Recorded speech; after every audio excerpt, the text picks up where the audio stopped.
Ball nigga, why you ain't got no help there? Boy, you looking like a bowling ball. Boy, you looking like a basketball. Boy, you looking like a soccer ball. Boy, you looking like a golf ball. Boy, you looking like a tennis ball. Nigga, haircut tennisism. Haircut falling off the bone. Boy, you looking like a milk dud. Nigga. Shit about to get real, for real. DA got that go.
Why you got a wig on cause you're bald, baby? Why you got a wig cause that's a bald head? Hey, baldy, that's a bald head. Ball Barbie. Ball bitches, ball bitches, ball bitches, ball bitches, ball bitches, ball bitches, ball bitches. Why you ain't got no hair up there? Girl, you look like that Wakanda broad. Why your bonding glue melting off? Ball bitch look like Britney Spears. Got her looking like a golf ball. Girl, you looking like a tennis ball. Bitch, your lace front titinism. Hair do falling off the bone. Bitch, you looking like a kiwi. Ball bitch look like Jada Pinkett. Girl, you look like you gon' set it off. Ball bitch look like a lollipop. Bitch, you got a G.I. Jane head. Ball bitches, ball bitches, ball bitches, ball bitches, ball bitches, ball bitches. Them ball bitches, they be shaking ass. Them ball bitches, they be hella ratchet. Know a ball bitch look like E.K. With a ball pussy letting niggas have it. Why the ball bitch look like an ant bug? Girl, your head shaped like a tampon. Ball bitches, ball bitches, ball bitches, ball bitches. Why you ain't got no hair up there? Why that cowboy hat on cause you're a ball cracker? Why you got a hat cause that's a ball head? Hey, baldy, that's a ball head. Hey, baldy. Ball cracker, ball cracker, ball cracker, ball cracker, ball cracker, ball cracker, ball cracker. Why you ain't got no hair up there? Boy, you looking like a rugby ball. Boy, your hair looking like a volleyball. Boy, you looking like a soccer ball. Boy, you looking like a golf ball. Boy, you looking like a softball. Boy, you looking like a moth ball. Haircut falling off the bone. Boy, you looking like a milk dud. Cracker thought he was Dr. Evil. Boy, you looking like Mini-Me. Boy, you looking like Stone Cold Steve. Cracker looking like the Big Show.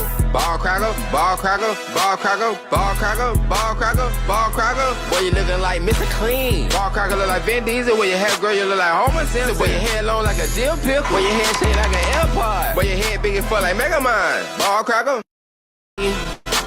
Ball nigga, ball nigga, ball nigga, ball nigga, ball nigga, ball nigga, ball nigga. Why you ain't got no hair up there? Boy, you looking like a bowling ball. Boy, you looking like a basketball. Boy, you looking like a soccer ball. Boy, you looking like a golf ball. Boy, you looking like a tennis ball. Nigga, haircut tennisism. Haircut falling off the bone.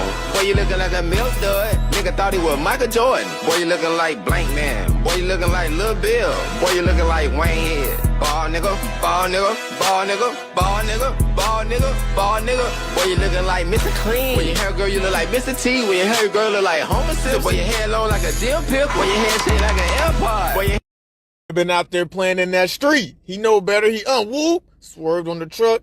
This time he was going for a high score, popped up on the car, it slowed down, then he whoosker Damn, she don't need a man for nothing. Next thing I got hit with that Tom and Jerry, got done sawing and whoop doink. That wild Pokemon appear. This happened when you get that bunk bed from Temu. Cousin was chilling, all of a sudden whoop whoa, squish. Damn. Help. That DIY water slide. Crack. Go, he whoop, pulled in driving like SpongeBob. Damn. She grinding that pole and I'm in love. Touch me, I'm decking you, dude. He touch. He drop safe. Toto, he was out there taunting. Are you a Bulls fan? Or how about the Texas Longhorn? Bull chilled out. What the impatient cow say? Move over. All of a sudden, damn. It's all about 06. It's all about 06, baby. Is it all about 06? It's all about 06. This is Ashley. I'm Rachel Canestley. We're seniors.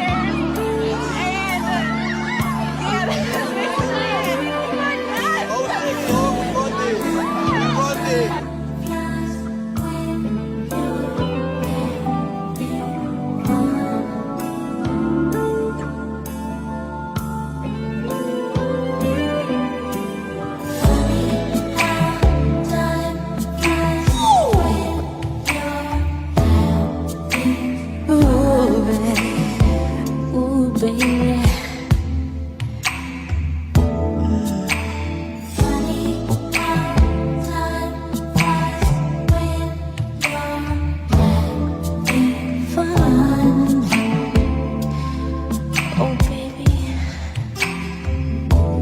Don't know where it all went. Time passed us by, just when it seemed the fun began. Y'all father shit this shit, man. This my new chick right here. And she cut that off, so you feel me? I can't say I like, she cut that shit off. I just mean I cut that shit off. Yesterday, she cut that shit off. That shit gone though. Ain't no dick right here, son. They know You got that. panties on. Look, ain't no dick right here. Y'all man, what y'all got to say now, son? You tripping. I beg your damn pardon. What is wrong with y'all? Cut it off yesterday. Really? Cut it off yesterday and today she just standing with like, you ain't that damn, that thing, she tucked it. Then tucked it. Show my love for you.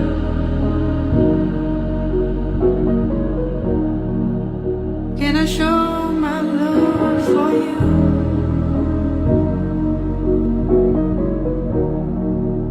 Can I show my love for you?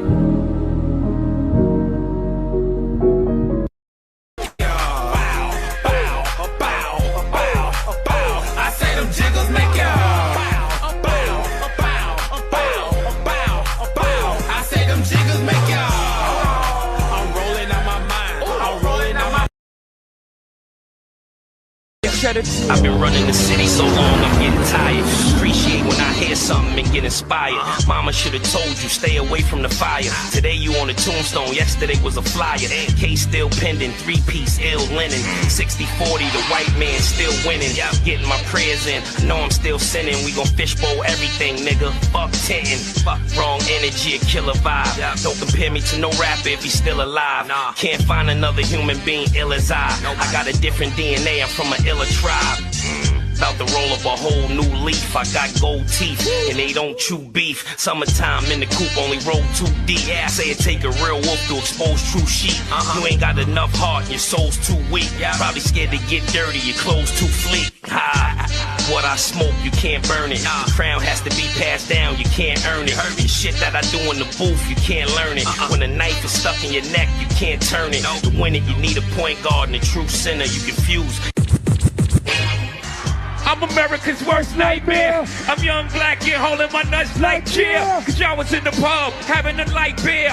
I was in the club, having a fight there. Y'all could go home, husband and wife there. My mama at work trying to buy me the right gear. 9 years old, uncle lost his life here. I grew up thinking like things clear. How can I get a real job trying to wipe right there? Right in front of my sight like here. Yeah, there's your ticket out the ghetto, take flight right here. Tell me you go bye-bye here. Damn, there's a different set of rules we abide by here. You need a gun. Niggas might try by here. Y'all having fun, waiting on your hot rods there. Downloading all our music on the iPods there. I'm Chuck D, standing in the crosshairs here. Y'all straight, chicks got horsehair here. You ain't gotta be in fear of your bosses there. You lose your job, you pop rich. Y'all don't care, so I don't care. You're acting like y'all don't hear all the screams from the ghetto, all the teens stuck in metal here. Yeah, so we steam like a kettle here. Trying to take a mind to a whole different level. Rap griot face off. Let me get busy. Cut, cut. Boom, boom, boom. Nigga like what? West side pop gang, nigga throw 'em up. Boom, boom, boom. Nigga, we don't give a fuck. What? Nigga, what? Boom, boom, boom. Hail Mary. Boom, boom. Told you niggas scary. Boom, boom, boom. That nigga about to burn. Click, clack. Them niggas got a gun. Boom, boom, boom. Hail Mary. Boom, boom. Told you niggas scary. Boom, boom, boom. That nigga about to run. Click, clack. Them niggas got a gun like boom, boom, boom. In Chicago when Jim almost got kidnapped? Like, what's the backstory behind that? Hell fucking yeah, I was there for that motherfucker. Jim calls me, yo, come get me. I'm like, what the I don't know where you at. You in Chicago. We just went to the hospital. I make it back to Killer. I make it back to Jim. This is the gas station where the pump is at. Jim is like this. Yo. I said, Jim, what the you doing? He's like, he hop in the van. Boom, we just driving. I don't know where we going. We driving. I said, what you was doing on the floor? He said, I got the money. I said, you got the money? He said, I ain't bet. These niggas is in front of the hotel the next morning. Jim go speak to the dudes. They try to throw Jim inside of the truck and kidnap him. Jim weasel his way out. 3 niggas come out. It's some 6'5", 313. That's what I think he weigh. Jim got one of these niggas. Joel's is chasing the other nigga. I got the 6'5", 313 nigga. I'm like, come on, my nigga. Now, I'm squared up with the nigga. And right when I'm about to swing, bow, nigga hit me. I look, it's the nigga Joel's fighting. I'm like, Joel's, slap this nigga. Joel's running behind like that. I'm trying. I said, get this nigga. So I'm gonna keep it 100. I close my eyes. Boom! Swing. This nigga's up against the car. I'm like, woo! And I knock him out. And when I look up, there's a nigga with a gun to Jim's head. We like, nah. He goes like this. He an undercover police. He said, what the f going on out here? Cam come out, he come out all like this. Cause his stomach is f***ed up. And he like, no, shoot Jim. Pastor Jamaal Bryant, is that you? Pastor Dickum Down Bryant is in the news and media again because he'd rather be a bad boy than be a pastor. Diabolical, Jamaal. Anybody that still has high expectations of Pastor Jamaal Bryant, did we forget that this man sat down in the interview and said this? You got pretty legs, man. Oh, man. And they lanolated. Man, listen, I'm back working out. You put shea butter, jerky. Oh, you see that? They're glowing in the dark. The shame! But because you ain't never been nowhere and ain't never been exposed to nothing. Ain't nothing in his congregation but soulless lost people that's following a false prophet. Jamaal Bryant is a motivational speaker at best. I need to set the record straight. I bought the dress. And I like it. I don't care whether you like it or not.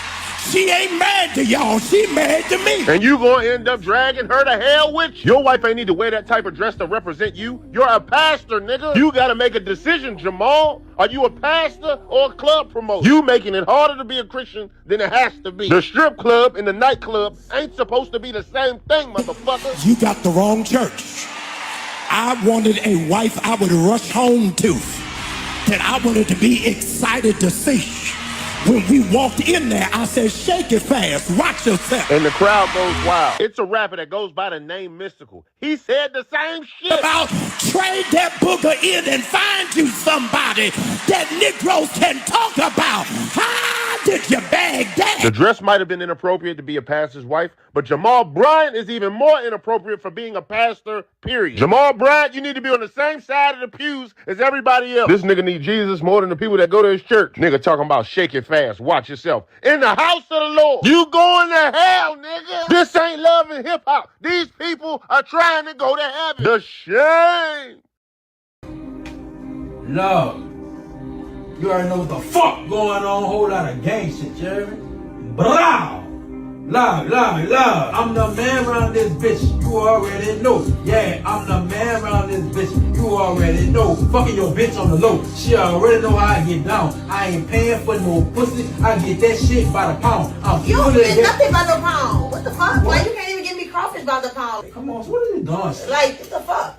Talk about you get bitch. Right, bitch, you don't get nobody. What the so fuck? why you doing all that? This is a session. It's professional. Yeah. Come on, from the top. That shit by the pound. I'm full of the gas. I keep getting higher and higher. Red bone in the telly, and I'm gonna fuck her till she tired. Bitch, fuck who till you tired? You can't even fuck me till you tired. What the fuck? Like, stop capping. Them niggas don't think your dick really with the That shit know with the nose, duck ass. It's doing all that stunt for the hoes. The hoes don't want you, bitch. See what I'm saying? That's what I'm saying. I should have left you miss you.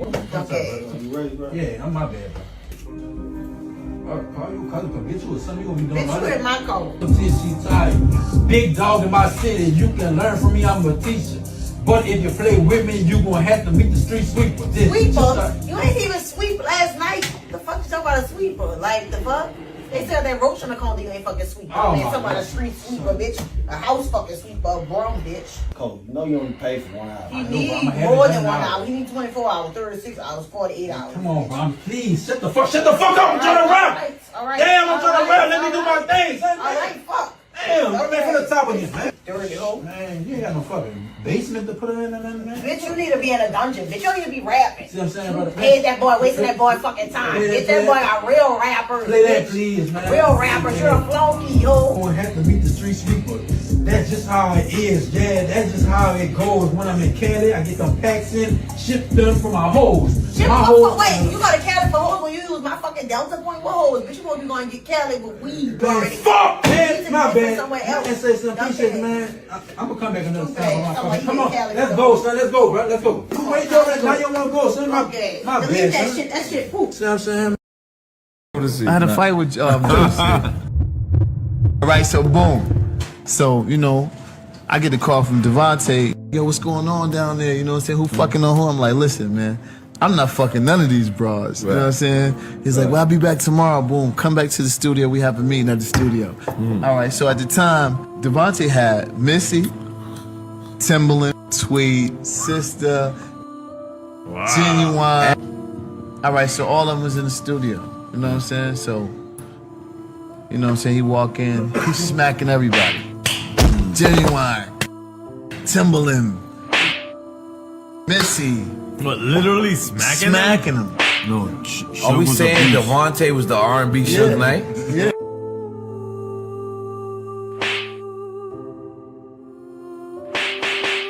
So boom, can't be smacking chicks and all that. Boom. So he get to me like, yo, you cool? You with my brother? So, but his little cousin come around doing the same thing. He get to me, you know, like, let me smack you, nigga. You smack me, I'm killing everybody. Right. Niggas hit me in the head with a bottle. Boom. I'm fighting. Niggas got the cut over my eye.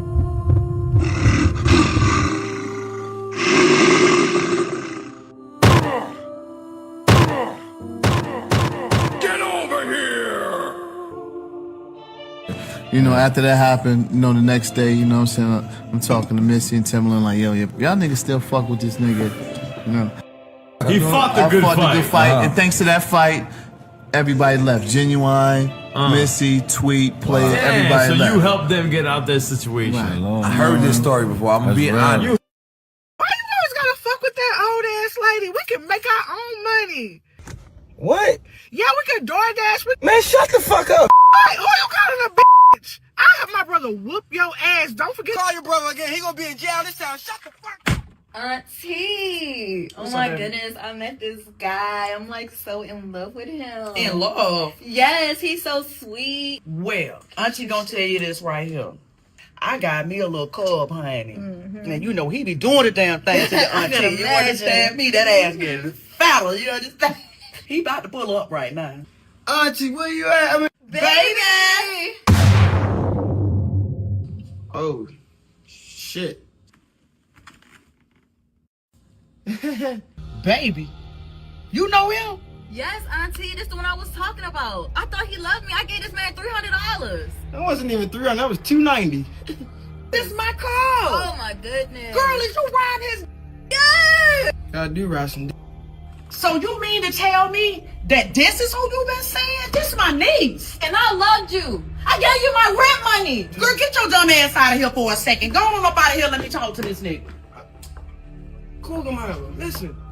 You know how you been sometimes? You say your back hurt and you getting tired. It be 8 o'clock and I be trying to go do it. You be asleep. You already be asleep. So, I mean, yeah. And she offered the money. I mean, your niece do got some good pussy. Nigga, shut the fuck up. This pussy don't never be tired. This pussy always wants to fuck. I know it don't be Bring your ass but over look, more. The pussy don't be tired, but you be tired. I wouldn't give a damn. That pussy is open. I put some You left that pussy. It's your shit. Come on, it's your shit. This all right. You know I like my Bacardi, but I'm gonna take this. And then, nigga, you gonna drink half of it. You know what? You fucking up today. You fucking up today. I'm sorry. What I'm gonna do with you? You still gonna give me that money? I'm fucked up. What you gonna give me? Huh? Babe, what's taking you so long? Did you get the money yet? Who is that in the car? Who is this? And what you bringing her here for? That's my baby mama. She gotta use my card to do DoorDash. I'm sorry. What she wants? She wants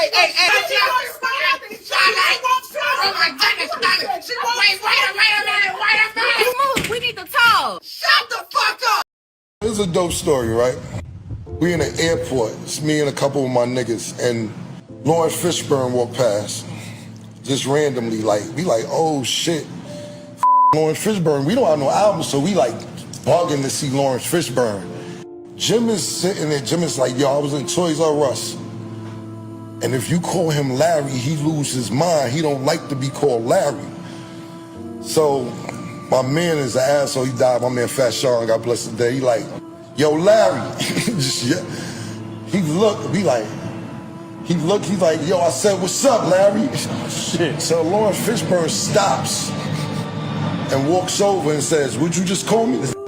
I said, what's up, Larry? And we like, yo, we fans, this, that, and the third. He tuning us out. He like, yo, why you calling me Larry? He said, because that's your name. He said, my name is Lawrence. He said, your name is Larry. This story's so bad I had to do research on it. His name was Larry when he was young, but then after higher learning, he changed it to Lawrence. I guess Larry is wild and niggery, and then he did higher learning, and you know what I'm saying? He want to be like proper black, the Matrix and all this shit. So he like, man, you. He told my man that. We like, yo, don't listen to him, man. You know, Jim had just did a scene on New York Undercover as an extra. Yeah. So he walks off.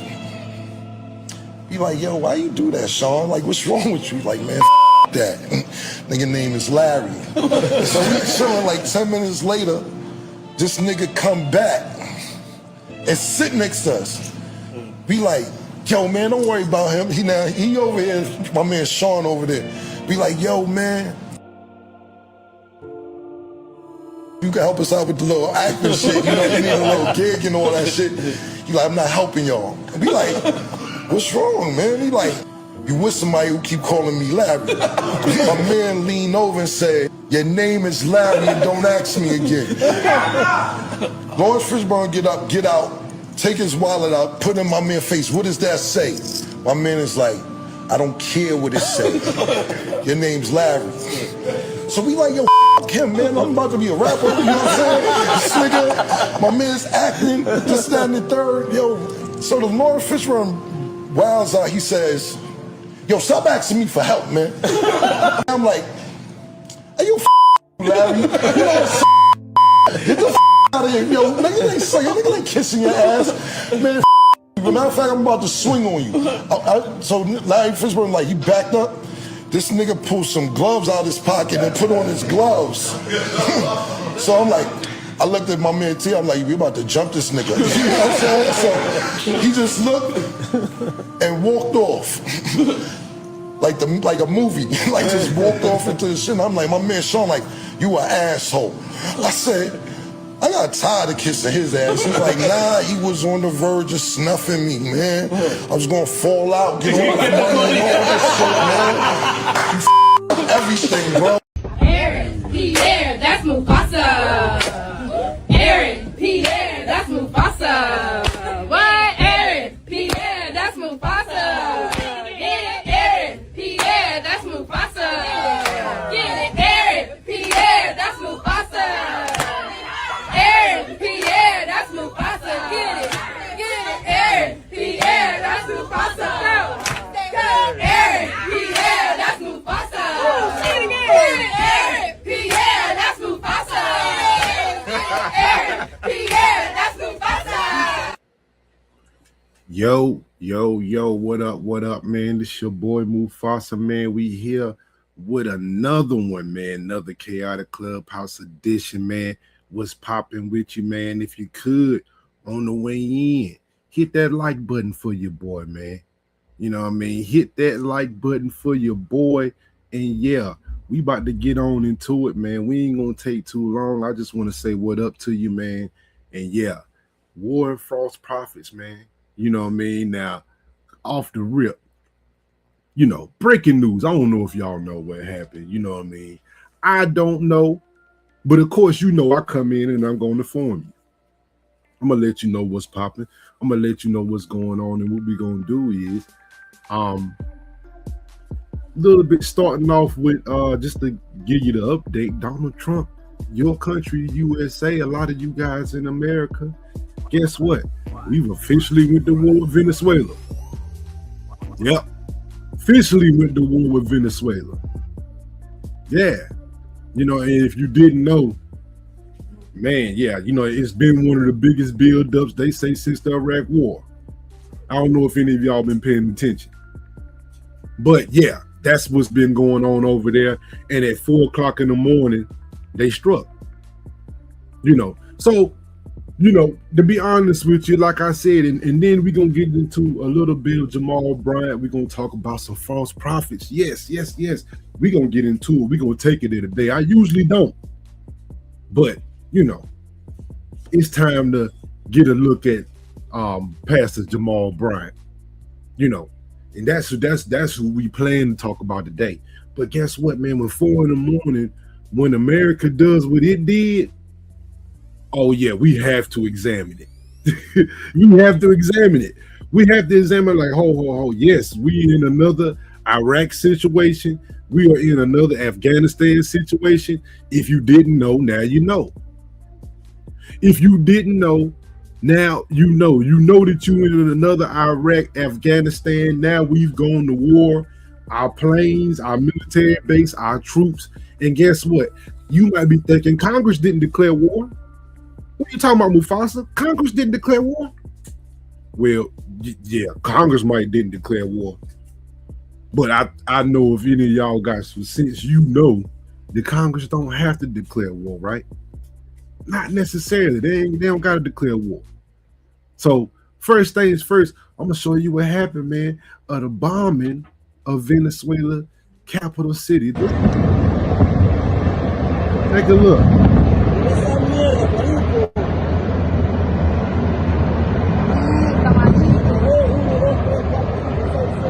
4 in the morning, people of Venezuela wake up to this.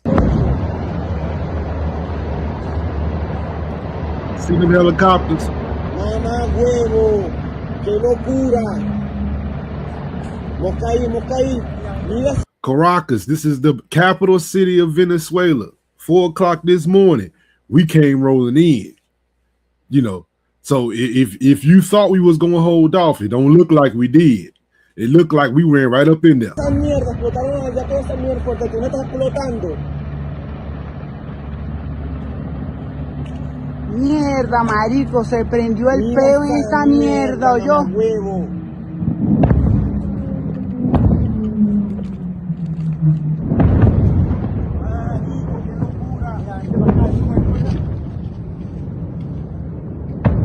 Yep, first hand Marico, experience. llegamos a tiempo a la casa, yo. Marico, mira esa mierda.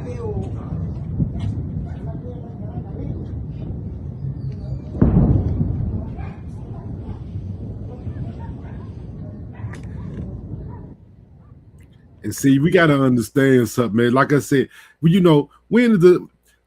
couldn't even fathom waking up the bombs over here.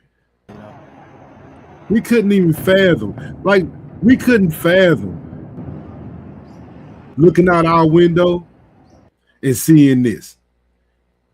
I'm thinking we're so used to not having to wake up and look at nothing like this. I just think we're so used to it. And at this point, we look at it like it's normal. We don't understand that, well, it don't necessarily have to be like that. Now, as you see, she's a little closer. She's a little closer. Now, what's going on?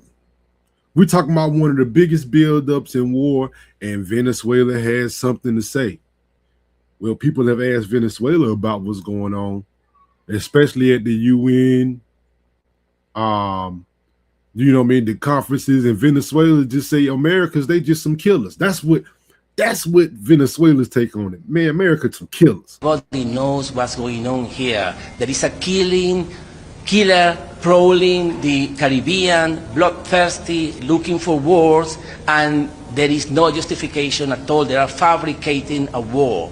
And everybody should stop pretending that that is a complicated matter and face the truth. The emperor is naked. Nobody. This is what he say about America. The emperor is naked. The emperor is naked. He says, hey, man, they fabricating a war. This is ridiculous.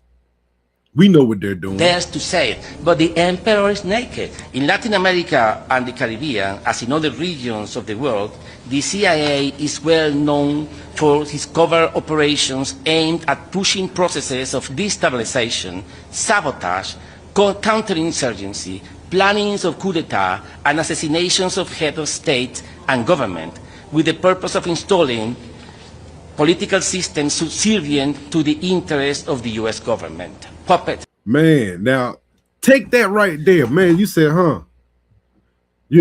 What does all that mean? And does America actually do that? Does America actually do that? Well, I think we've discussed it before, and we can agree that America does do that, right? America does do that. Now, I know what some of you saying. Some of you saying, look, Mufasa, whatever it is, it cannot be big because Trump is not, Congress has not declared war. Congress has not declared war, Mufasa. So at the end of the day, it can't be nothing too much going on because Congress just hasn't declared war. Well, Congress has had this debate about it, and if you know a little bit about the United States, you know one thing, that presidents can do actions. Presidents can do actions, right? And so, when we look at things and we look at what presidents can do actions, but they also can do actions without Congress. And Congress has been debating this, and they've been trying to stop it, but guess what? It still didn't stop it. And you say, well, did they actually try to stop it? Hey, they've been strong condemnation of what Trump, before he even did what he did last night. See, this is what Congress sounded like a couple days ago. It's not about drugs. It's about regime change. He said he wanted the oil. He said it was our oil, not Venezuelans' oil. This is our oil and our territory. And we're going to take it back. That's the tweet of the president. This is no joke. This is no game. This is about oil and regime change. If the president believes military action against Venezuela is justified and needed, he should make the case and Congress should vote before American lives and treasure are spent on regime change in South America. Nope. Trump ain't waiting on nothing. He said, look, hey, regime change tonight. Like, I mean, look, hey, man, this dude didn't even get 3 days into 2026. Your boy Trump saying, look, we invading. We going to get him now. We ain't playing no games. Why you think we playing games with these people? Nope. We going to get the dude now. Let's be honest about likely outcomes. Do we truly believe that Nicolas Maduro will be replaced by a modern-day George Washington? How did that work out? In Cuba, Libya, Iraq, or Syria? Previous presidents told us to go to war over WMDs, weapons of mass destruction that did not exist. Now it's the same playbook, except we're told that drugs are the WMDs. Man, come on, man. Come on, man. It's the same daggone playbook. Y'all know what this is. Y'all done seen this before. I understand. It's like, we just can't stomach it. Yeah, it's happening right before your eyes. You about to get into another one. We back into regime changing again. The same thing we did in Iraq and Afghanistan. The same thing we did in Syria. Yeah, we always getting involved. And guess what? We run right up in there because what? We want regime change. It's a simple yes or no. Do you want an unauthorized war in Venezuela or not? Americans do not want another Iraq. If we intensify hostilities against Venezuela, we have no idea what we're walking into. I mean, the oversight in this Congress has been almost non-existent. Congress has been lied to repeatedly by administrations from both parties who want to use our military in ill-defined and often unwinnable conflicts. This is not America first. Man, look, at the end of the day, Congress ain't got no teeth. You want to know why I say Congress ain't got no teeth? Because they can't stop Trump from doing a damn thing. And you probably going to say, what? Hell no, they can't stop him. You know why they can't stop him? Because Trump said he want regime change. He went in there and took his punk ass out. Just now, Maduro, the president says, has been captured. Nicolas Maduro, president of Venezuela, has been captured, says President Trump. There will be a news conference at Mar-a-Lago on this at 11 a.m. Eastern time. Did you hear that? See, Congress ain't got no damn teeth. Congress sit up in there. Look, they do all this pumping of their chest. They talk a whole lot. You know, now, and guess what? At the end of the day, couldn't do nothing. Couldn't do nothing. You know, it's amazing. They sit up in there and beat their chests in Congress talking about you don't want no authorized war. And overnight, what did Trump do? I mean, go right in there, bomb the hell out of everything, capture Maduro, and yeah, just capture him. Oh yeah, you the leader over there. Yeah, bring your punk ass here, motherfucker. You getting up out of there. See, this what they use. This what he using the military for. Read you the full statement from the president. Quote: "The United States of America has successfully carried out a large-scale strike against Venezuela and its leader, President Nicolas Maduro, who has been, along with his wife, captured and flown out of the country. This operation." Y'all heard right. Y'all heard right. You think I'm playing? Oh yeah. Not only they done bombed him, Trump come out and say, yeah, we didn't capture his ass and flew him out the country. That ain't his country no more. You think it's a game? No, this ain't no game. Yeah, Maduro, he out there. Quote: "The United States of America has successfully carried out a large-scale strike against Venezuela and its leader, President Nicolas Maduro, who has been, along with his wife, captured and flown out of the country. This operation was done in conjunction with the U.S. law enforcement. Details to follow. There will be a news conference today at 11 a.m. at Mar-a-Lago. Thank you for your attention to this matter. President Donald J. Trump." Now, what you think about that? What you think? I told you, look, Congress ain't got no teeth. What you think Congress gonna do? Congress ain't got no teeth because, hey, while Congress was sleeping, what your boy do? Went in, invaded Venezuela, took the president out. Hey, took him and his wife and said, "Look, y'all gonna go ahead and get up out the country." No. Look, I was trying to do diplomatic. I was trying to do it this way, but no. Now we gonna do it my way. Now, see, I was trying to get you to go the way I was trying to get you to go. But what? You ain't want to go that way. You ain't want to go that way. You know what I mean? You ain't want to go that way. You know. So, hey, at the end of the day, the way that, hey, shoot, your boy Trump said, look, I'm taking them out. I'm taking them out. I'm going to go ahead and, hey, I'm going to go up in there, guns are blazing, come in there, snatch his butt out, get him and his wife out. And I guess that's how I go. I guess if America wants regime change, that's kind of how we do it. And it really don't matter what the government says. So I just, that's just putting you on game. If you hadn't heard about it, that your government then bombed Venezuela, came and took their daggone leader out.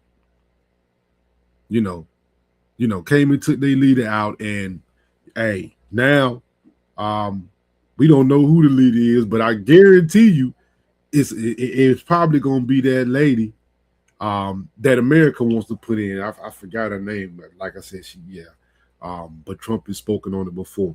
So hey, it's probably end up gonna be her. But I'm just letting you know what your country did overnight at 4 a.m. if you weren't paying attention. You know how, like I said, y'all don't, like I said, hey, last time we came on, it seemed like, man, he bombed Nigeria. First it was Nigeria. And hey, now it's Venezuela. So for Trump to be so much of a peace president, he damn sure is getting in a lot of stuff. Supposed to be a peace president though, huh? He talking about Nobel Peace Prize. It's like, bro, you can't have a Nobel Peace Prize doing this shit right here. But like I said, I think he's pulling it because what? You know what I mean? This is his last term. I mean, he a lame duck president. But one thing I think he let Congress know is that I don't need y'all to go in there and get Maduro out. I'll go in there and get him out myself. Right? He'll go in there and get him out himself. That's one thing he let be known. What just happened? It's not only will I go in there and bomb. You thought that was shocking. Oh no, I went in there and took him out. You and your wife get out the country. You can't stay here. Ain't that wild? Ain't that wild? Just go in there, remove somebody out of office. Well, that's what the United States do. So that was breaking news last night. I did want to get that in and let you know, that's the war part. And I just wanted to let you know what happened. Hey, went in, invaded, hit some targets, and boom, got the president of Venezuela out the country. He's out. We're gonna probably put somebody in. United States is at it again. All right. Regime change, USA. That's that. Just letting you know what happened. All right. Regime change, USA. We did it again. We at the, we don't like you in power. We're gonna come get you, but out of power. That's one thing we did. And then my thing is, as far as Congress has no teeth, can't stop Trump. He do what he want to do, obviously. But like I said, now this time we're gonna get to Mr. Jamaal Bryant. And you might be like, oh, Mr. Jamaal Bryant. Yes, Mr. Jamaal Bryant. We got to get into the false prophet part of the show. Mr. Jamaal Bryant. Now, Mr. Jamaal Bryant has been in the news lately, I guess because he had an event. Now, it's up to you now. Mr. Jamaal Bryant, he's a pastor of a church, Christian church. He's supposed to hold himself to a high standard. But lately, he's been in the news. And it seems like he's been in the news a lot. And he's more concerned about being in the news, actually more than actually preaching the word. He's another one of these pastors, another one of these preachers. All right. The latest thing he's in the news for is about, I guess, him and his wife had a fundraiser for HBCUs, accordingly, right?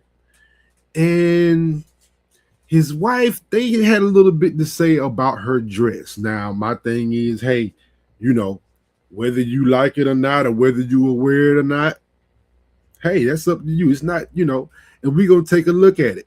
But at the end of the day, this is a pastor, and the first lady is also evangelist or whatever. So, like I said, we're gonna take a look at the dress. And my thing is, some people thought it was inappropriate. Some people thought it was inappropriate, and it was something that maybe you shouldn't put on. Now, hey, my thing is, or not so much that you shouldn't put it on, because the dress may be fine. But like I said, this is supposed to be a woman of God, a man of God. They're both pastors, right? They're both pastors. They preach the word. She's an evangelist, So she preaches the word. She's a woman of God. She, it's basically like he's the head pastor. She number two. Some Sundays she preach. Like she be all in the pulpit. That's usually how it go. Right? So, but this is how they show up. This is how they show up to the event. And a lot of the Christian community and the saints had a lot to say about it. And that's another look at it. Take another look at the dress. It was nude color. Now, like I said, I think it gave the illusion of see-through, but it wasn't see-through. And as you see, like you're saying, that you could take a look at it, and I guess the argument is that a woman of God shouldn't be wearing this. That's the whole point of it. A woman of God shouldn't be wearing it. Because now, if my thing is, if you're not in the church or what, or whatever, then that's fine. If you were to wear this out. But that's why I said, well, hold on, we can't forget who she is. We can't forget who her husband is. We can't forget that they, I think it's New Birth Church or whatever, down in Atlanta, this mega church. We can't forget, like I said, the amount of members they have, who they lead. We can't forget about all of that, right? We have to understand her position in it. So it's been a lot of people that have had something to say, hey, man, yeah, this is not right. She shouldn't be dressing in this manner, being the first lady and an evangelist of a church. She's representing, officers of the church, and this is something that she shouldn't wear as the pastor's wife. Now, and this is what a lot of the people who in the church had to say. Now, but of course, Pastor Jamaal Bryant, I mean, I don't know if people thought he was going to come out and say, hey, man, you know what? That was just a poor choice. That's something I wanted to see. Yeah, we're going to keep that covered up. No. Jamaal Bryant said he don't give a damn about none of y'all. Double standard in church when it relates to women, and it's abysmal hypocrisy. You know what I mean? Now, hey, he already starting off. He said he addressing the dress. Addressing the dress. So, hey, you know what I mean? Look, that's what he said he on. He said, hey, it's really, he said it's really a problem. Hypocrisy. Hypocrisy, right? He said that's what it is, man. That's what it is. Hypocrisy. So, like I said, he already come out swinging, baby. You know what I mean? Shoot, he already come out swinging. Doing the 1-2. If you ain't know. You got out of shape preachers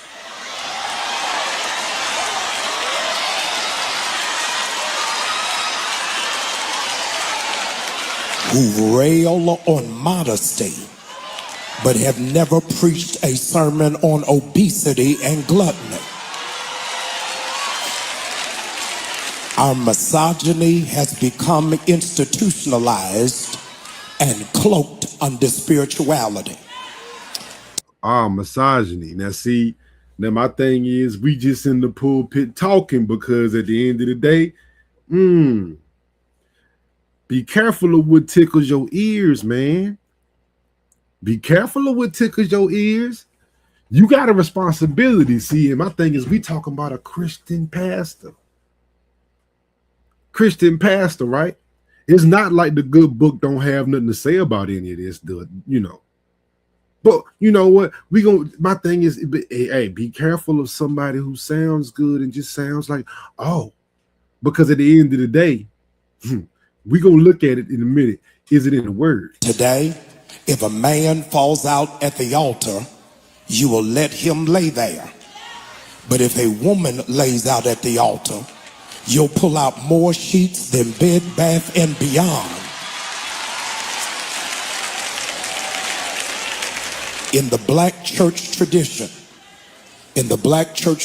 in case you did not know, in the church that you were raised in the black church that you were raised in, ushers coming down the aisle had to put their hand behind their back.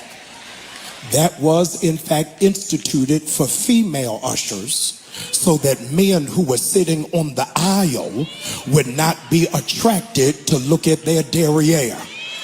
So they had to put their hand behind their back to block the eyes of nasty deacons.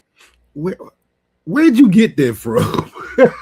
Like I said, you know, as I'm listening, I'm like, where in the world are you getting this from, man? But see, this is red meat to a bunch of, I mean, let's be honest. This is red meat to a bunch of people in that congregation. And it sounds real good. Yeah, that's right.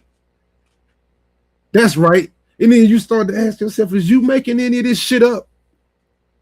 I mean, it sounds right, but it sounds like you trying to justify something. Like I said, be careful of people like this. Who couldn't keep focus on the cross. Yeah, keep focus on the cross. Don't pay no attention to my wife. Yeah, she got this tight dress on. You can see everything. Don't you keep focus on the cross. Don't you look at my wife's face, all right? God damn it, you keep your ass focused on the cross. We have placed the full responsibility of warding off temptation on women. Ah, sounds good, don't it? Sounds good, don't it, man? Like I said, hey, be careful with tickles your ears. Be careful with tickles your ears. You know, because see, one thing is like you know, when you were up there talking, he ain't talking on the YouTube platform. I'm just gonna be honest with you. He's not talking on the platform like we on right now. He's not talking on TikTok. He's not talking on Instagram. He's talking from the pulpit. And that gives you a little bit of responsibility, sir. I'm just letting you know it gives you some responsibility. So I understand what sounds good to you. A lot of things sounds good. And people saying, you know what, that's right. But see, you got a responsibility. What you got a responsibility with? You got a responsibility to the word. See, the word tell you about all of this stuff. Without putting a demand of sexual discipline on men. Yeah, now see, that sounds good in the society, and that's, you know, and that might be okay for society as a whole. But we talking about in the church. See, the church has specific instructions. See, that's how religion is. Religion has structure. In religion, you just don't do whatever you want to do and just call yourself a part of something. Because things was written and things have been written and told before you. So you should understand. We have swallowed an Americanized rape culture. The American rape culture asked women first, what were they wearing? Boy, it sounds like you trying to justify this. I told you, it sounds like you trying to justify this. And if y'all were secular, I might can understand you, sir. If you weren't pastor, I maybe could understand you. I maybe could understand you if in front of your name wasn't pastor, but in front of your name happens to be pastor. And see, therefore, you're held to a different standard. As if the hemline is an invitation to violation. So no correction for brothers in tight pants, No correction for brothers who got their shirts unbuttoned all the way to their belly button. No correction for brothers wearing the tight shirts even when it's wintertime. Be very clear that the... Hold on. Why wouldn't they be correction for any of that? See, this is the thing. Once again, it sounds like you're trying to justify, sir. Why wouldn't there be any correction for that? I don't know why it wouldn't be any correction for that, sir. You let me know. Jezebel's spirit is not gender specific. Sir, hold on, sir. This sound like once again, this sounds like you. There are Jezebels and there is Jarrell. Now, it seemed like you did a lot of deflecting there, sir. And I got a question. Is Jarrell in the Bible? That's number one. Is Jarrell in the Bible? Nah, I don't think Jarrell in the Bible. But see, since this man is an apostle, like I said, it just is what it is. Like I said, he's held to a different standard. But see, that's not all he had to say about the dress. Because see, he had to say a lot more about the dress. Hey, man, not only is he doing a lot of deflection, he said, oh, not only did I like the dress. I needed to get this straight. Yeah, I gotta get this straight. I needed to deal with it head on. Because the other day, the internet went crazy about a dress my wife had on.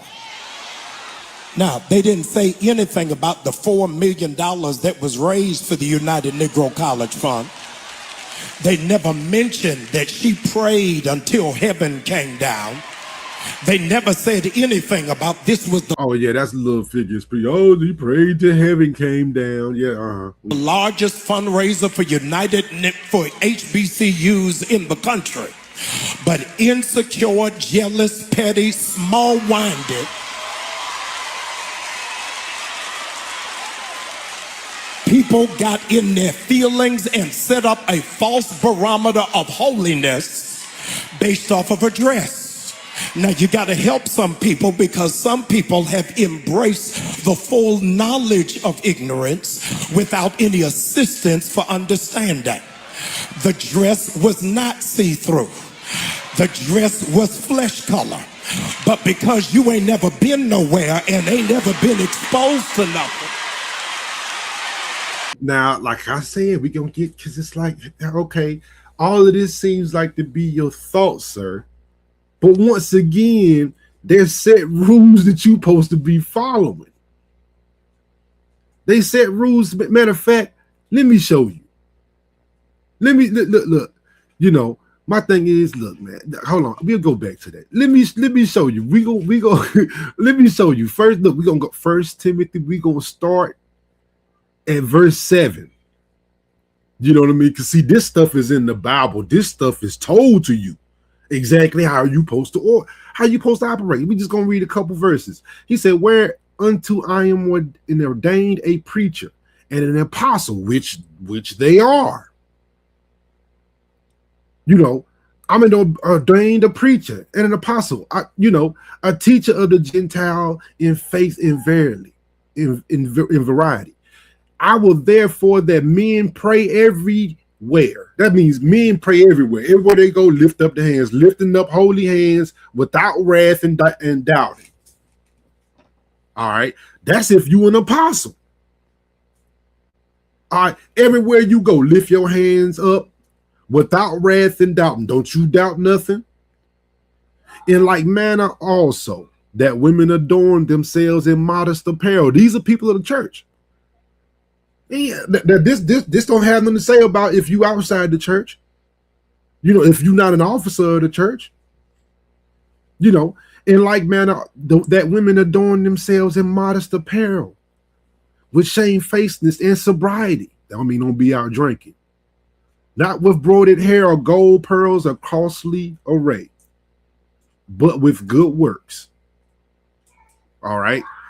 Now that, like I said, now that's what it's supposed to be for people of the cloth, especially apostles. Now, like I said, especially people who are leading their congregation. Yeah, but see, Pastor Jamaal Bryant do it a little different than the Bible, which he's supposed to be following, actually tells him to do. You know, and when you playing like that, one thing I always say is, man, don't play with people's salvation like that. That's just me. Don't play with people's salvation like that. But Jamaal Bryant gonna do it. Get back to it.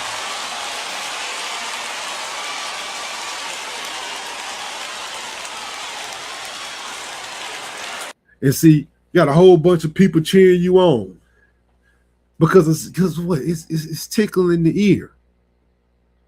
I understand it's tickling the ear. Go ahead. Furthermore, I needed to set the record straight. Y'all don't like this. I need to set the record straight. I bought the dress. He bought the dress. I understand, but you set the record straight. But what the book said? We just read it. We just read what the book say. Hey, you everywhere you go, lift up your holy hands and you praise without wrath or doubt. That's what your charge is. He said it first. 2 Timothy, we just read it. And guess what? Women of the church, hey, no broidered hair, modest apparel. You know, hey, come on, man. And I like it. I don't care whether you like it or not. She ain't married to y'all. She married to me. We know, sir. She married to a pastor. We understand that part. See, this I don't know what you think we don't understand that part, but she married to you. Yes, a pastor. Yeah, we understand that. See, that's why I blame you, sir.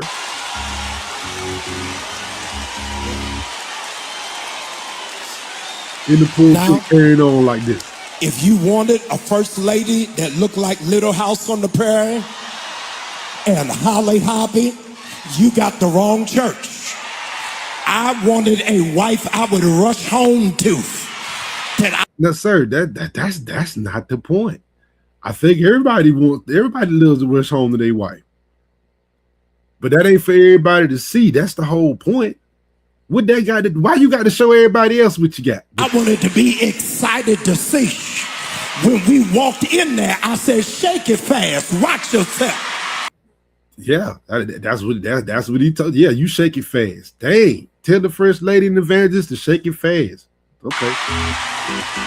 Shake that if you don't have nobody that you excited about, trade that booger in and find you somebody that. Yeah, look, this, hey, y'all heard him. This your pastor said, look, if you ain't got nobody like that, trade them in.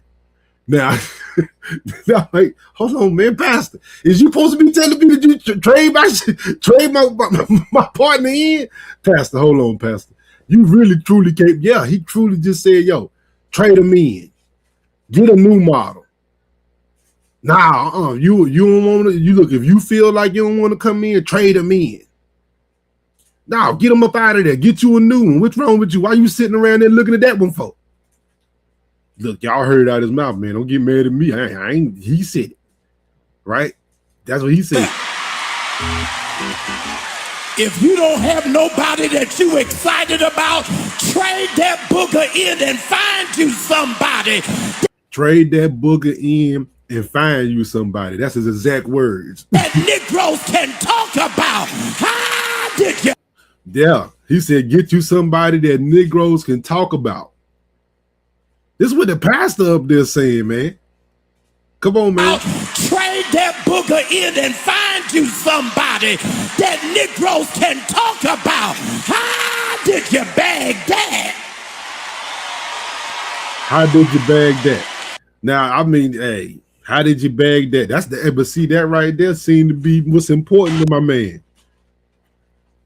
You know what I mean? Like I said, hey, that right there might seem to be what's important to you, not what you preaching from? You preaching from the Bible, sir. What you preaching from? I looked around, I said, man, I can't never find nothing you preaching from. You ain't preaching from the book at all. Everything you say ain't nothing coming from the book, bro. I started asking questions. What are you preaching from, sir? Ladies and gentlemen.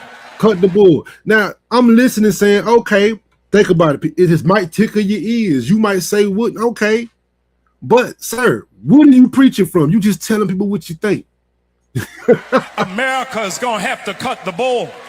Now, this might be right, but see what you can't forget. I'm like, are you doing this for TV? Are you doing this for social media? Because right now you listen to it, you say, oh man, that sounds good, until you remember, hold on, you in the church, bro. Where the Bible at? I don't even see one up there. Is there one up there? Y'all looking at the podium. Is it even any word up there? Is it none of it? Ain't no Bible up there. Ain't none of that. Somehow or another, they can't find the Epstein list, and they know that Trump is right on it. Okay, the Epstein list, and they know the Trump. Yeah, okay, but you're like, all right, but that could be true. But hold on, bro, you in the pulpit. But I'm going to pause right here because I want to know what white evangelical pastors are going to preach this morning against a president who is accused of sleeping with 3 14-year-olds, but they will. Sir, hey, that could be true. But why are we talking about this in the pulpit? Where the Bible at? You supposed to be saving souls. You ain't saving those. We ain't saving those souls. I'm not. Look, I'm just going to. I'm like, I ain't saying none of this ain't true. I'm just saying, like, hold on, are you, or we, you know, we preaching, hey, you know, he doing the whole cadence and all, and I'm like, this ain't got nothing to do with the Bible. What are we doing here, sir? Will not hold him accountable, but they claim that that's God's man.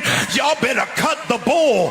He's gonna bomb Iran, and then y'all gonna say he deserves a Nobel Peace Prize.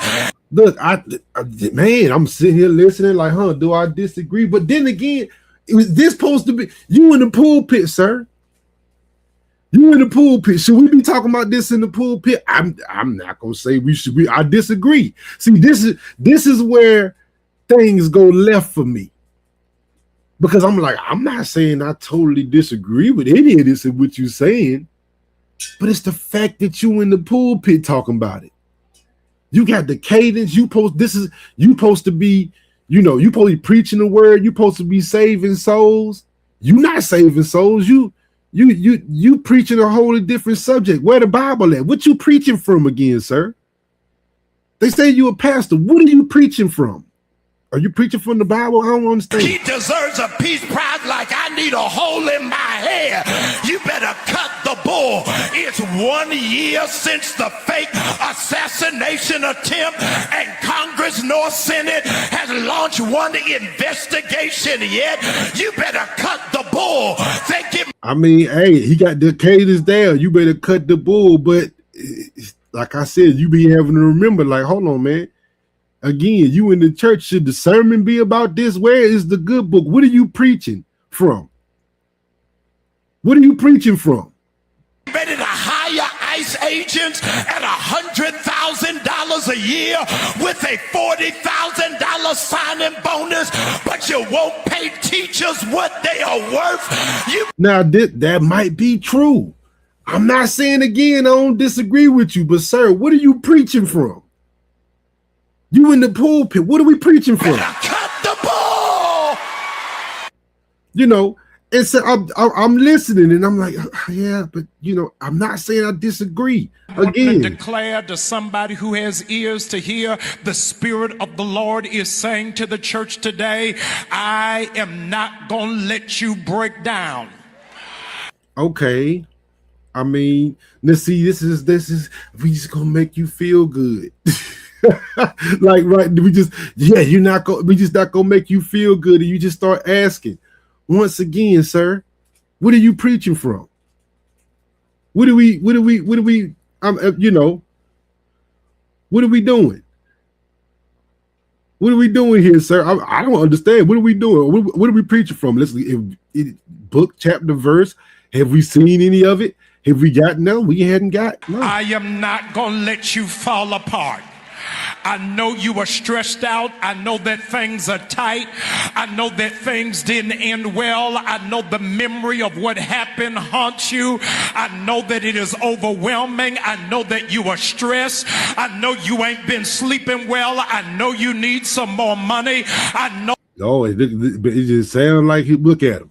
Boy, he in there talking to them ladies. I know you're stressed. I know. Sir, what are you preaching from again? I'm confused. Once again, I'm confused. I know it might sound good, but what are you preaching from?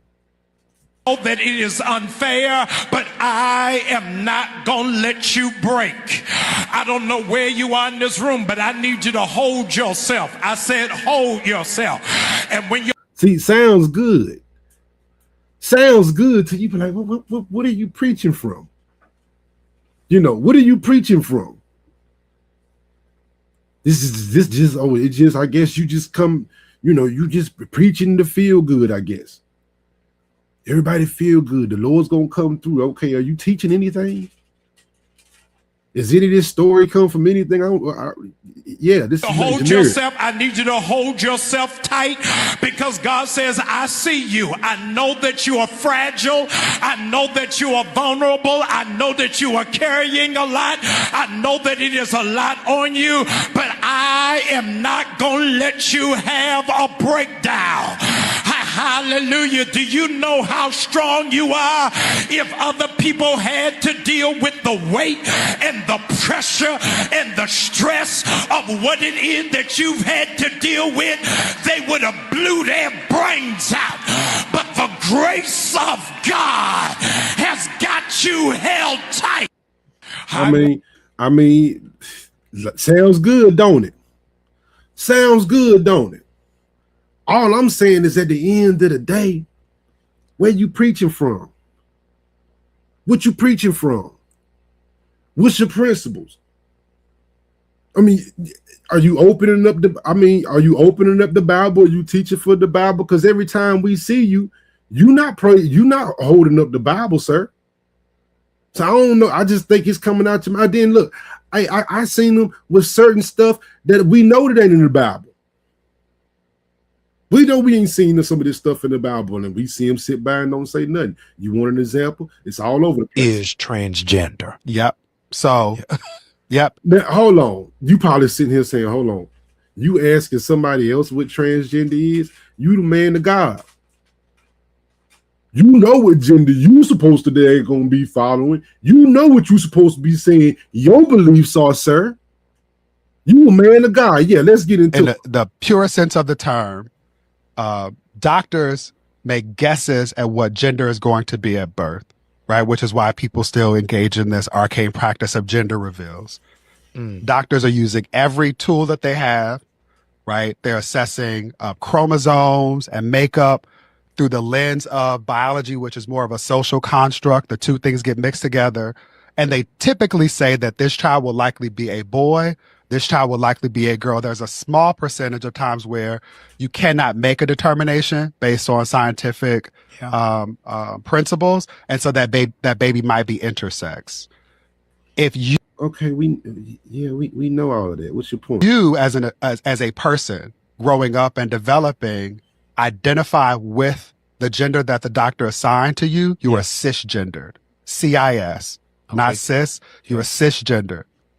Tell me what that is. It simply means. Now he's sitting there listening to this. Now my thing is like, come on, man, Pastor, why are we going through this? You look, you asking them questions like you know you can't believe none of that stuff. You already know this because you know what the books say. You can't do this, Pastor. That your gender identity is consistent with the gender identity that a doctor assigned to you. Okay.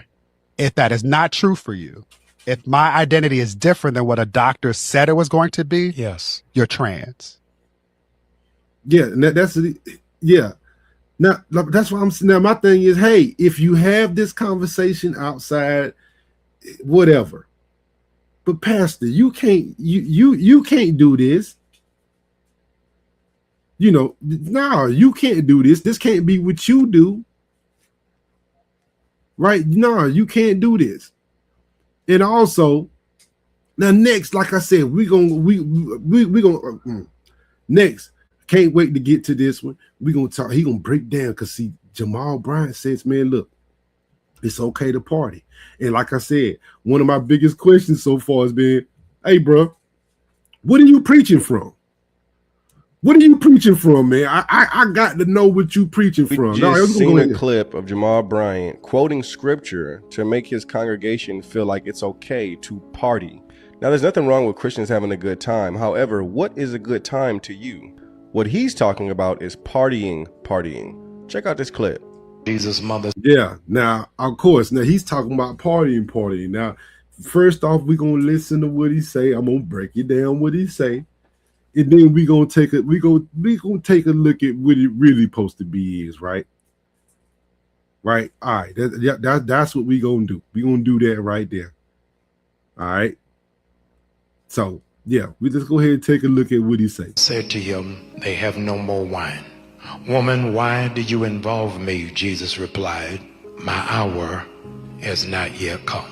I want to preach tonight using as a subject, I'm here for a good time, not a long time. I'm here for a good time, not a long time.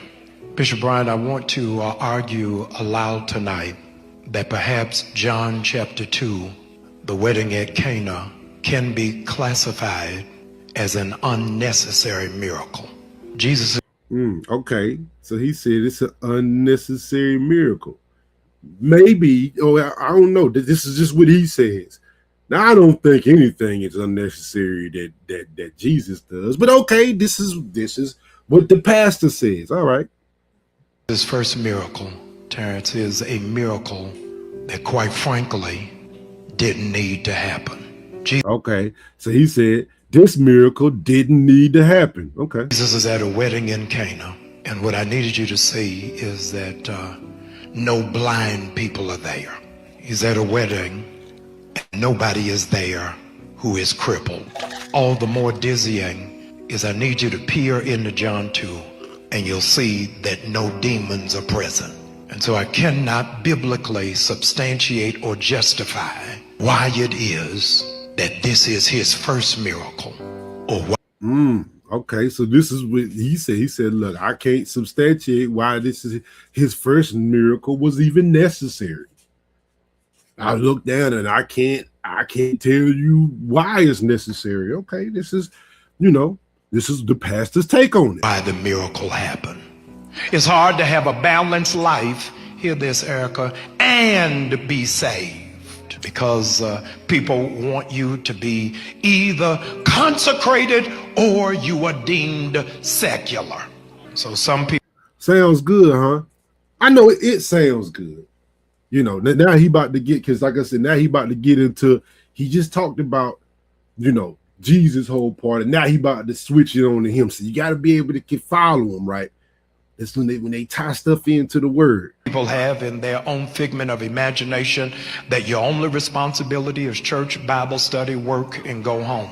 You cannot even find the space to unwind without guilt. Where can I enjoy myself without being judged? Where in the world am I able to let my hair down with somebody pointing me out? You supposed to be a Christian.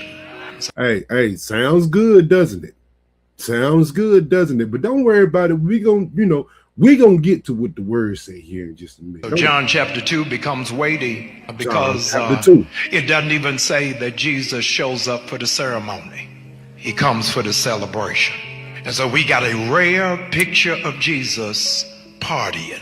I knew y'all wasn't ready for that. Yeah, it said Jesus came for the ceremony. This is what he says, the pastor.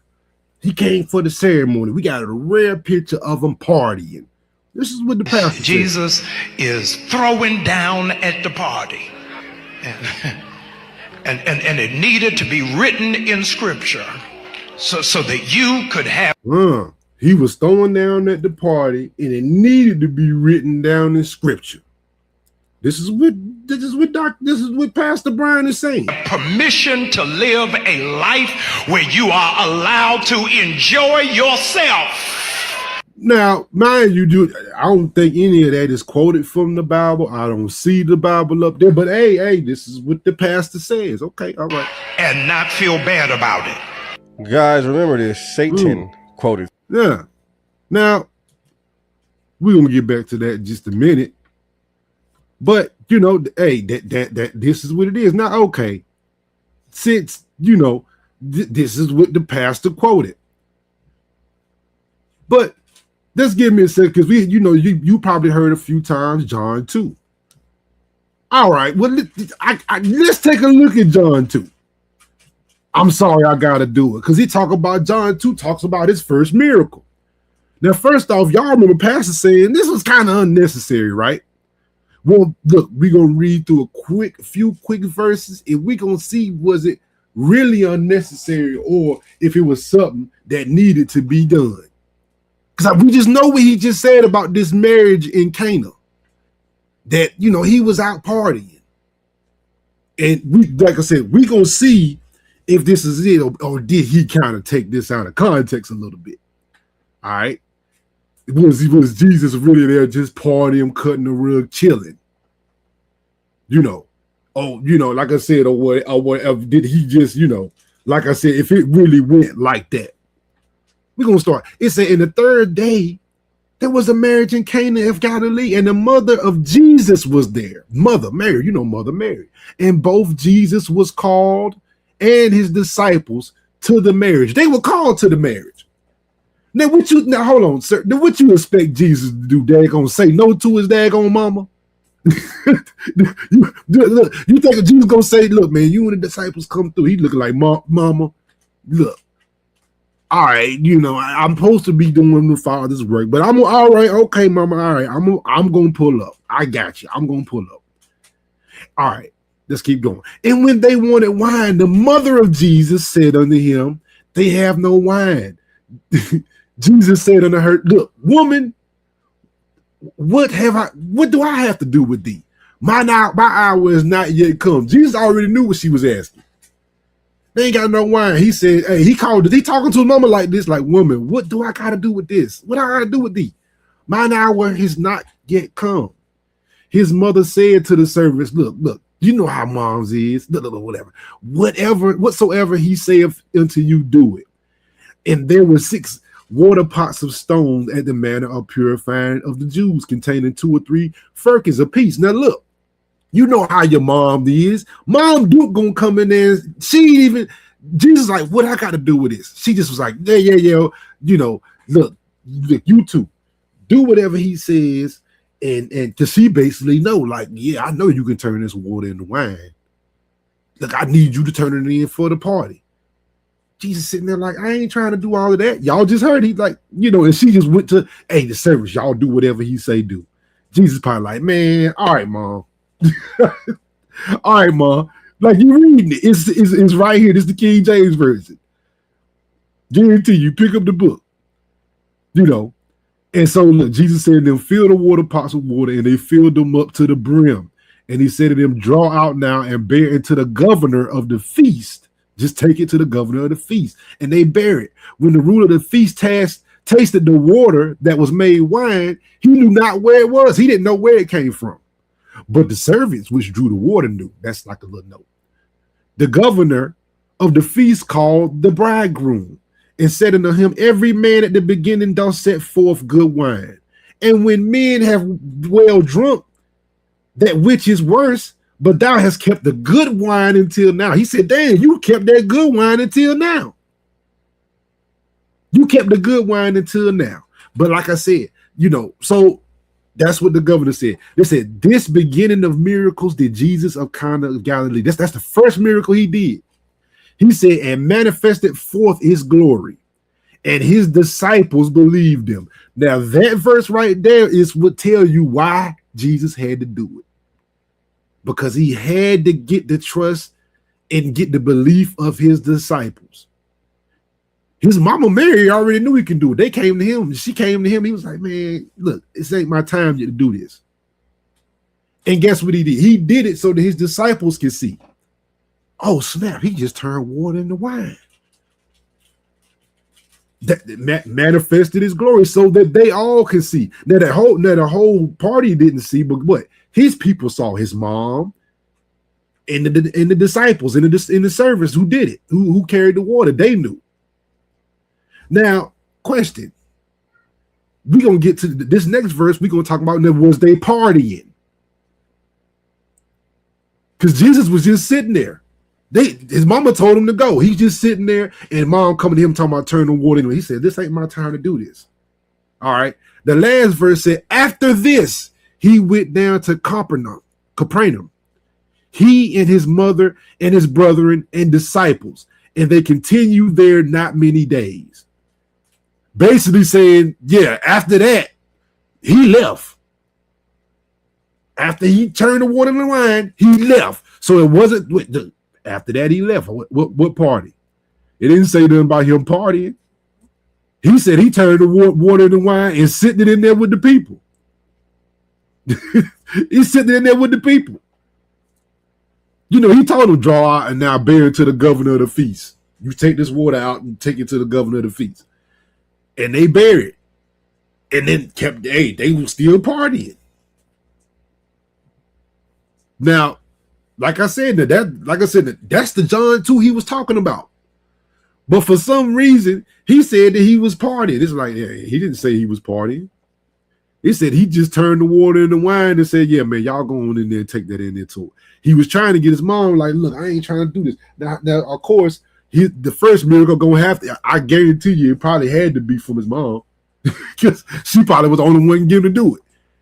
He like, nah, I'm not trying to do that. I'm not trying to do that. Chill out, Mom Dukes, man. I'm trying to chill. I am not trying to do this. Why are you asking me to do this? This ain't even my time to be doing this. Nope. But guess what? Did it anyway. Crazy, right? Crazy. But see, that is, man, anyway, the same guy who came out and said he cheated on his wife. Oh, man, yeah. See, we gonna get on that too. See, that's next. This is the same guy that said that Jesus was out of order 85% of his life. Yeah. So that's why I'm asking the question y'all see now. What are you preaching from, dog? What you preaching from? Because you said you preaching from John 2, but you summarized it, and I'm like, hold on, that's not. I wouldn't say that he was at a party. He didn't say that. You know what I mean? Yeah, he was at a wedding. He was chilling, and when he turned the water into wine, he didn't even go before everybody. He let other people. He let the crowd think that they was hiding the wine from him. He was like, "Oh, y'all hid this wine for me." He let everybody think that, and he just wanted to show the disciples and his mom and his brother, and he said his people with him, his servants, that hey, I am, and they saw it. Nobody else even saw it. The governor thought that they just had more wine in the back. And right after, they said, look, he left and said, yo, let's go. Let's get on out of here. Why? Because he ain't got a drink with them. We just made sure they had wine and we left. He was in there partying and drinking with them, man. That was bogus. This is the same guy who said he wanted to sell weed, yes, marijuana, out of his church. Yeah, he did say that. Yeah, he did say that. I ain't got that clip, but I thought about that. I remember he did say that. Where he said, look, man, we're going to grow some weed on the property, man. We're going to get the young brothers in here. The same guy who went to a LGBTQ church and apologized to them on behalf of all pastors. This is the same guy who went on the show, The Preachers, and said he was in an open relationship, but his wife just didn't know about it. This is the same guy who is pro-black more than he is pro-Christ. This is the same guy that Tasha K seen at a hookah lounge. Guys, Jamaal Bryant does not have the Holy Spirit. And if you are following him, I pray you come out, because if you don't, you are heading towards damnation where he is leading you. I even pray he comes out of that strong delusion that he is in. I mean, my thing is, hey, like I said, now that's his opinion. My thing is at the end of the day, the man, I'll ask, what is you preaching from again? What is you preaching from again? Because like I said, he'll go on, because what? He'll go on shows and he'll just, all of a sudden we've realized, man, he didn't have infidelity issues. I divorced because of my infidelity, not because of irreconcilable differences. So the wife that wore the dress, they only been married about a year. This is the new wife that y'all seen in the dress that he up there preaching about. The old wife she thrown to the side. We gonna listen. The old wife gone. The old wife been gone. The old first lady. He didn't change first ladies on y'all and got her prancing around. Yeah, this how it is. But because I broke that covenant, and so I had to go through a healing process for myself on what is it that was in me that would go outside of the bounds of my covenant, my agreement, and to risk my family for somebody I never wanted to be with. Yeah. Oh yeah. I see. I know what y'all was thinking. Y'all thought that he ended up with the girl that he risked his family with. No. That's not who he did it with. No, he said, "Oh, I never wanted to be with that other girl. I just, risked everything, risked my family, had a baby and everything, But yeah, no. I just left. That was just the way I just got out. Listen to him. I say to men all the time, one of the mistakes I made is my first attempt at monogamy was marriage. What does that mean? Whoa. Take that in. Now, I'm not saying that's not anything that's weird to hear, because you might hear men say that all the time. But think about who's saying this. A pastor saying this. He's a pastor of a church. He's basically saying, yeah, man, my first time in monogamy when I was married, and you start thinking like, hold on, man, but you a pastor, so hold on. Yeah, I always have, had about six, I had a whole bunch of them, gang of them at the church. Y'all, hey, I ain't never tried it. What? Hey, this what your boy said. What? Monaga what? Who? Man, I'm at the church killing. I'm at the church knocking them all down. What you talking about? No, I know. Break that one down. I know where you're going. Me. I think I know where you're going with it, because you will even have, we got friends that have gotten married, but they've been a player for all their entire life. Their whole lives. And they think that, hey, when I get married, it's all gonna change. Yeah, no. So I think that you have to practice. You gotta practice monogamy. Yes. I mean, but like I said, it's a pastor talking. You start thinking like, hold on, bro. You've been preaching here at least 20, 25 years. What you mean? Yeah, man. You gotta practice this, because I never practiced it. Hold on, this. Like I say, hey, first off, he up here talking like a second, you're like, you know what, that makes sense. But then you say, well, hold on. If you never practice it, what are you doing? So you been passing the church like this the whole time? The man of God? Oh, yeah, man. I always had multiple women. See? Something yes. Right. It ain't going to come through osmosis. Yeah. He said it ain't going to come through osmosis. Now, this is, like I said, now from this came a child. A child that now I don't know if y'all remember me and Sporties. I think this is one of my episodes. I did a court case about some child support. Pastor Jamaal Bryant, he was in court for child support. Well, like I said, now this nigga said he gonna talk about this story right here. Wedlock, and you had infidelity. Yes. So with that being said, in a marriage, period. Yes. What is that when you're in front of people? Yeah. You also got, home. Yes. But you are able, people be wondering, as a woman, how do men find the time to do all that? You out here ministering, you got, family, but you still had time to do that. How did you manage? Like, how were you managing all those things and keeping your sanity? Yeah, well, there are two assumptions there. One is sanity. The two is management. Poverty is not always money. Poverty is the mismanagement of time. And so people make priority what should be secondary. You have to be. It sounds like he about to spit a bunch of bullshit, but then again, he good at this though. Very careful on the different forms of narcissism. Narcissism is a fancy word for selfish. That all I see is me. All I care about is me. I was selfish. Concerned about me. So I wasn't thinking on how this affect my daughter, how would this affect my marriage, how this affect my ministry. It was just, what will this do for me? John Adams, one of my dad's mentors, said to him, and my father repeated to me, money makes you more of who you are broke. Now, like I said, all of this sounds good, but like I said, it sounds like excuses to me. You know what I mean? Look, bro, we know all of this now. We know all of this now. Yeah. You know, and like I said, I know what a tickle y'all is, but I'm just like, bro, come on, man. You know what it is. Ain't no need even saying all of this. You know, I know everybody want to hear all of this, but it's like, bro, yeah, the shit that you done did, like you done went, got a chick, had a kid, left your wife, didn't want anything to do with either one of them, then go over here and find a new one. And this whole time now you flaunting her all around the church, she all in the pulpit preaching. You know what I mean? And you done took your wife out of the church. No, you can't come in here no more. Don't you dare come in this motherfucker no more. I know you was a minute. Get out of here. If I see you come in here, I'm calling the law on your punk ass. I might. Look, I'm gonna put a gun line around here for you.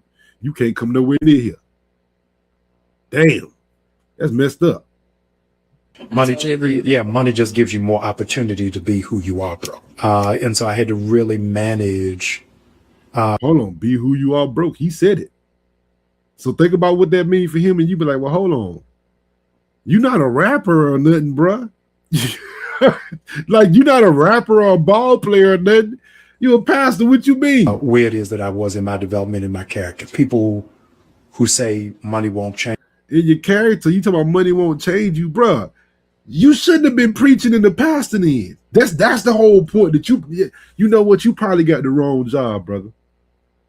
You probably shouldn't be doing this. Is all I'm saying. You never had any. I agree. So this is Yeah, but see, Candy's a singer. Okay, Candy. See, you know, once again, this you being more of a celebrity than anything else. That's basically what this is, celebrity pastor. my question. Yeah. And this is just a man question. Yes. Okay. Like I said, you're not the only buddy that's been through it. Yeah. But when you found out that whoever your child's mother was pregnant, Yes. what went through your head? What did you think? Like, did you think you was gonna try to manage that secretly? Like, what did you think you were gonna do? I think that people really don't deal with the reality of thoughts of suicide. See that. I ain't gonna lie, man. Y'all might say, I say that's manipulation, bro. Shut up. You thought about that? Oh yeah, because I didn't know life as an alternative, and one of the greatest barriers that people have to contend with is the tattoo of shame. Yeah, but you damn earned it. But you damn sure don't seem to be shameful about nothing now, do you? Think about what he up there saying. Hey, I don't give a damn what none of y'all say. He damn sure ain't thinking about none of that shame right now, is he? He ain't doing that at the least bit. Ain't thinking about any of the damn shame. You know what I mean? Any of the damn shame. He ain't not in the least bit. Not in the least bit, man. You know. So it's, you know, it's like I said, it's just crazy, man. It's just crazy. And, you know, as you see, like I said, he's kind of been in, you know, in the news for a long time, man. You know, he's always in and out. He's always in and out. He's always been in and out the news. You know, he seems to be a pastor that wants to spotlight, you know, and you know, it just is what it is. He seems what I'm going to start calling a celebrity preacher. Now, once again, it's the last time I do it. What does the actual word say about these celebrity preachers? You know what I mean? What does the word say about it?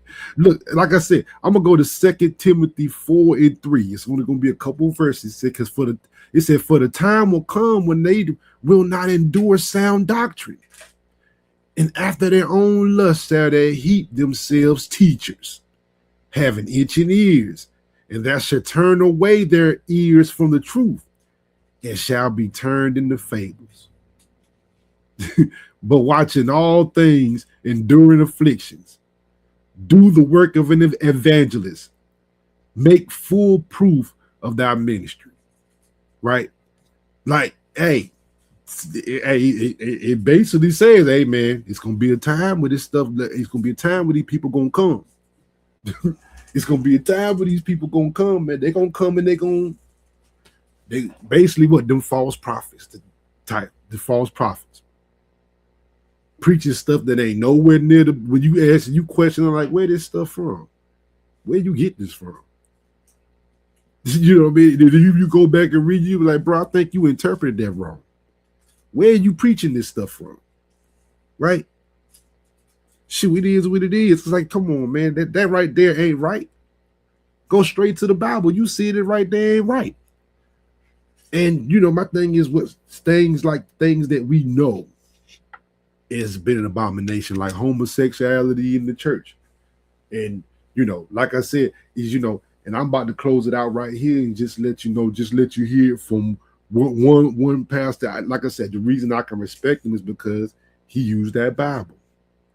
He gonna be, hey, come hell or high water, he gonna run it from the Bible. And that's actually Jamaal Bryant's cousin. Yeah, two preachers, they cousins. But Jamaal really don't go too much from that. You won't really hear too much, but hey, Gino will. That's one thing I always say. Gino will. But here we go. Gino Jennings, baby. I don't take back nothing that I said. That's right. God made the woman for the man. That's right. God did not make a man for no man. That's right. That's right.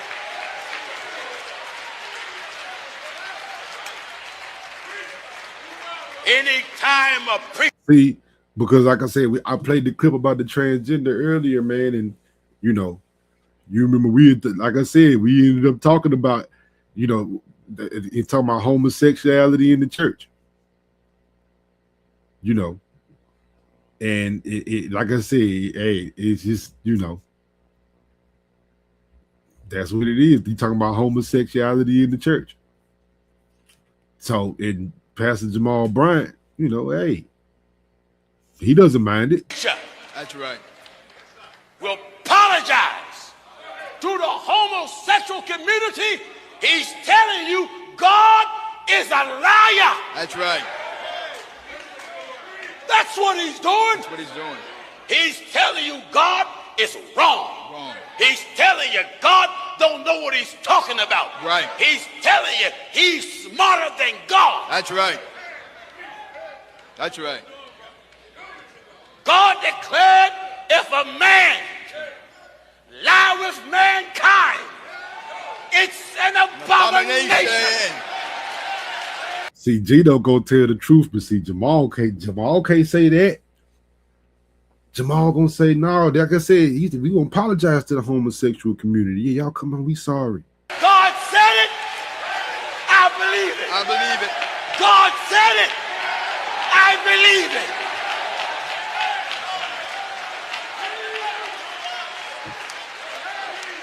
That's right. Hell yeah, you do. Yeah, kick your ass out of there. Let me say to you, Jamaal, your grandmama is the sister to my mama. So let's keep this in the family. Me and you. With the Bible. With the Bible. And let's see, is homosexual the will of God or the will of the flesh? Will of the flesh. You transgenders. Yeah. Now, like I said, hey, that Gino go tell the truth. But hey, Pastor Jamaal Bryant said, hey man, we got a place for you. We got a place for you. And it's like, hey, Gino said, yeah, ain't no way that's in the book. I challenge you to, Gino challenge you to a debate. Like man said, shoot, man, shoot, man, you getting there talking crazy, man. He had the boys throw you up out of there. Gino will challenge you to a debate. He'll challenge you to a serious debate on the Bible. Pull the Bible out. Let's read word for word. Let's read it line. Let's see if that's what it means. Let's talk about it. And we'll get up here and get to debating about it to see exactly what's what. right? To see what's what. But yeah, man, Jamaal Bryant ain't it. Supposed to be Pastor Jamaal Bryant ain't it, because I've been asking the whole episode, bro, what exactly is you following? You know what I mean? What exactly is you following, man? Most of the time, you ain't pulling out nothing. And then on top of that, you just telling stories about like, oh, it's in 2 John. Y'all go look. And then you go look, you be like, hold on, man. There ain't nothing about him partying, man. It just said he was there. They said he was called to the wedding. That means he wasn't even there at first. You know, that means he wasn't even there at first. He was somewhere else. And it says Jesus' mother was at the wedding and Jesus and the disciples were called to the wedding. It's exactly what it said. You know, hey, we read it that Jesus and his disciples were called to the wedding. So they were called to the wedding. So that means that, oh, Jesus was in there partying. So Jamaal Bryant says, no, he wasn't in there partying. Yeah, he came late. And Mom Duke's talking about, hey, you know, they out of wine. And what Jesus say, woman, whoa, this ain't my time to do this. What this got to do with me? This don't have nothing to do with me. I'm sure Jesus is ready to go, but you know that's Mom. What the hell you gonna tell your mom, even if you is Jesus? Think about that. Even if you is Jesus, what you gonna tell your mom? She know you. She know you gonna do it. She nudge you like, come on, do it. You're like, oh, man, come on, Mom. And boom. And like I said, you know, it was for his disciples too. So he was just all the way wrong about that. But man, but you look, what it is like I said, you got to be careful, man. You got to read for yourself, you know. And then, like I said, let's think and ask, what are you reading from? What are you actually reading from? Don't just, you know, you just, like I said, hey, don't just pull up and say, oh, I'm, you know, this is just what it says. No, turn to it, man. Shoot. Like I did here today. Y'all see me, we turned to it. We turned to it and read it. Right? At least, you know, you ask Pastor Jamaal Bryant, turn to it and read it, bro. And tell me how you get that. It just sound like you interpreting it. It sound like you preaching about a whole bunch of stuff and then you don't see none come out. You know, do better. And also, Trump do better, man. Congress ain't tell you to invade. They invade that man and took him out of this country. But yo, man, appreciate y'all. Do me a favor, hit that like button out on the way out, man. Hi. She got a big ass body with some little ass breasts. Do like a gorilla, bitch, and beat on your chest. Big ass body with some little ass breasts. Do like a gorilla, bitch, and beat on your chest. Silverback, silverback, silverback, silverback, silverback, silverback, silverback, silverback, silverback, back, silverback, back, silverback, back, silverback, silverback.